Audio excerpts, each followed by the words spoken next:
No, juga lewatnya menyatakan mana, tak lalu dengan IP20. Kata kalau kau anu mati ada, hakikat, nak pergi berinya, anak mati ada syariat. Kaya mana? Cuma itu temu hakikat dengan anak tak mana syariat. Yang datang yang barunya, bang jauh, ya. Buat itu bergerak. Yang ingat saya. Yang pegang lekannya, ejek dengan Saiman. Betul. Yang kembali kepada Allah. Yang kembali kepada Allah. Supaya dia juga.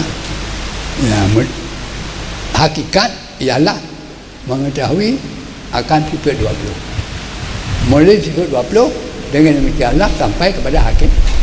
Kepada hakikat. Munyuhana mulai sifat 20, munyuh hantu hakikat. Lagi itu macam santan ke lambung